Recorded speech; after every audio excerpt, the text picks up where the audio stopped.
بسم اللہ الرحمن الرحیم۔ وَاذْكُرْ فِي الْكِتَابِ اسماعیل إِنَّهُ كَانَ صَادِقَ الْوَعْدِ وَكَانَ رَسُولًا نَبِيًّا۔ اس آیت مبارکہ میں اللہ تعالیٰ ارشاد فرما رہے ہیں کہ اس کتاب میں حضرت اسماعیل کا ذکر کیجیے، وہ سچے نبی تھے، وعدے کے سچے تھے اور رسول اور نبی تھے۔ تو چار باتیں ہیں، حضرت اسماعیل کا ذکر کیجیے، دوسرا یہ ہے کہ وعدے کا سچا ہونا، یہ بہت بڑی عظمت کی بات ہے۔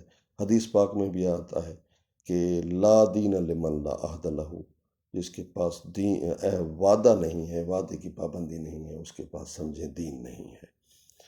اور دوسرے مقام پر فرمایا کہ منافق کی 3 علامات ہیں، ان میں سے ایک یہی ہے کہ اذا وعد اخلف، جب بھی وعدہ کرے گا وعدہ خلافی کرے گا۔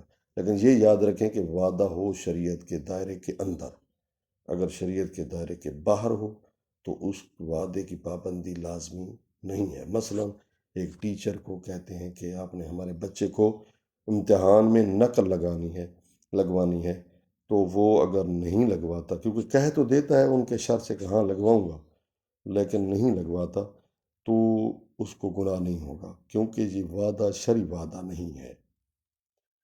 تو دوسرا جو کہا گیا ہے کہ وہ رسول تھے اور نبی تھے۔ نبی جو ہوتا ہے وہ اللہ تعالیٰ کی طرف سے صرف پیغام پہنچاتا ہے، اس پر کتاب نازل نہیں ہوتی اور اس کے پاس کوئی خاص شریعت بھی نہیں ہوتی، اپنی شریعت جیسے موسیٰ علیہ السلام کی تھی، عیسیٰ علیہ السلام کی تھی، اور حضور پاک کی شریعت تھی۔ تو اس لحاظ سے جو ہے وہ رسول 313 ہیں، بڑے رسول 313 ہیں، اور اولو العزم پیغمبر جو ہیں وہ 5 ہیں۔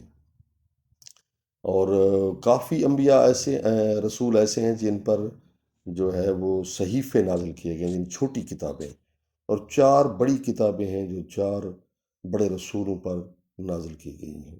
تورات حضرت موسیٰ علیہ السلام پر نازل کی گئی ہے، زبور حضرت داؤد علیہ السلام پر نازل کی گئی ہے، انجیل حضرت عیسیٰ علیہ السلام پر نازل کی گئی ہے، اور قرآن مجید جو تمام کتابوں کا جو سردار ہے، کتابوں کی سردار ہے، اور تمام تعلیمات کو اپنے اندر سموئے ہوئے ہے، اس لیے تو اس کو قرآن کہتے ہیں کہ اس میں تمام کتابوں کی تعلیمات موجود ہیں، اور ان تعلیمات کی جو حفاظت کرتی ہے، مہیمن بھی ہے، تو اس کو اس لیے قرآن مجید کہا گیا ہے۔ یہ تمام انبیاء کی سردار ہے کیونکہ سید الانبیاء پر نازل کی گئی ہے۔ تو نبی جو ہوتا ہے وہ صرف اللہ کی طرف سے پیغام پہنچاتا ہے۔